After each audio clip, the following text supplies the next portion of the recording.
Guys welcome back to my channel आशो and record में आपका स्वागत है। मैं 6 क्वेश्चन लेकर आई हूँ एमपीएससी 004 का रविंद्रनाथ टैगोर के बारे में। इनके बारे में भी बहुत बार पूछा गया है। एमपीएससी 004 में सभी विचारकों के बारे में ज़्यादा पूछा है, मुस्लिम, हिंदू, वीडी सावरकर, तो मैं उनके ऊपर सारी वीडियो बना चुकी हूँ। रविंद्रनाथ टैगोर के बारे में बता रही हूँ। वह एक आध्यात्मिक मानववाद के ऊपर विश्वास करते थे। उनके आध्यात्मिक है, उसके बाद सामाजिक है, राजनीतिक चिंतन है और इतिहास है। तो 4 पॉइंटों में इनको पूरा क्लियर किया गया है, जिसमें मैंने सारे पॉइंट क्लियर किए हैं। आध्यात्मिक मानववाद में टैगोर प्रेम, साहचर्य और सहयोग के संदेशवाहक थे। वे जिन्होंने संगठित मानव को एकता और सामंजस्य का संदेश दिया। सेकंड पॉइंट है, टैगोर के मानवतावाद का पोषण आध्यात्मिकता की जड़ों में हुआ था। तो आपको फर्स्ट पॉइंट क्लियर हो गया होगा, सेकंड भी समझ आ गया होगा कि आध्यात्मिकता के ऊपर बात है। तो उनकी जड़ें, मानवतावाद की जड़ें जो थी, वह वो यह मानते थे कि आध्यात्मिकता की जड़ों में हुआ था। मनुष्य का शरीर ईश्वर के सृजनात्मक परीक्षणों की प्रयोगशाला है। वो बोलते हैं मनुष्य का जो शरीर है वो ईश्वर के सृजनात्मक परीक्षणों की प्रयोगशाला है। साइंस, जैसे साइंस लैब होते हैं, वो भगवान के पास। टैगोर ने सत्य के संबंध में कहा था कि मनुष्य के विषय में केवल परमार्थ ही सत्य है और मनुष्य सर्वशक्तिमान परमात्मा की सृजनात्मक प्रक्रिया की परिणति है।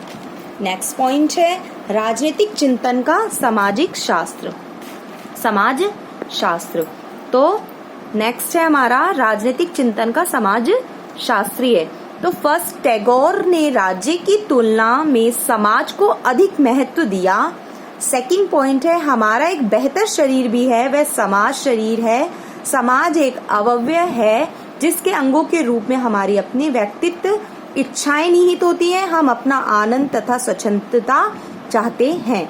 हम दूसरों की अपेक्षा अधिक प्राप्त करना चाहते हैं और कम देना चाहते हैं। समाज एक ऐसा तत्व है जो मनुष्य को अपने अहंकार से ऊपर उठाने में सहायता करता है। तो ये समाजशास्त्री के बारे में उनकी विचारधारा थी राजनीतिक चिंतन में।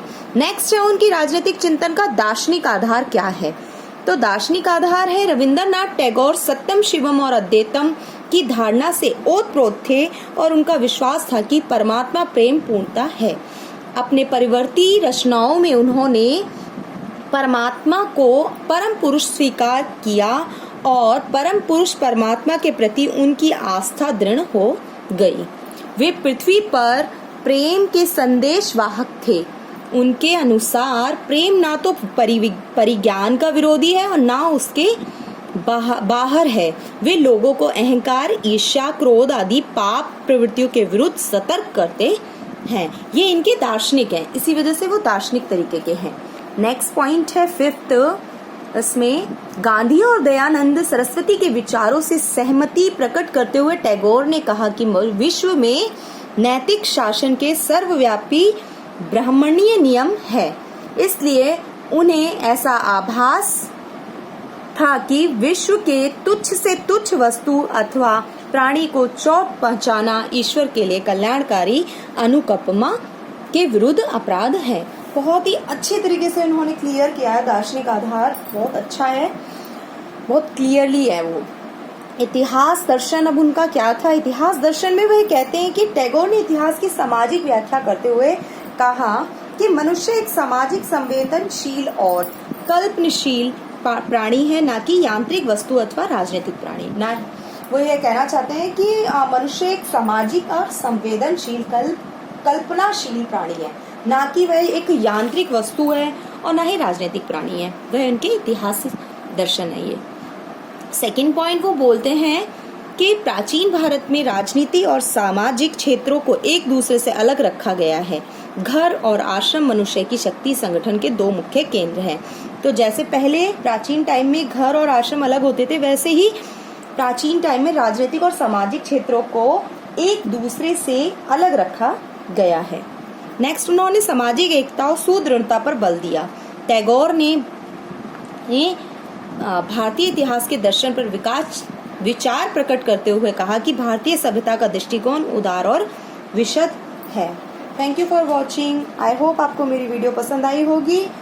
रविंद्रनाथ टैगोर के चारों मैंने इसमें क्लियर किए हैं, दार्शनिक, समाजशास्त्री, इतिहास, दर्शन और आध्यात्मिक मानववाद।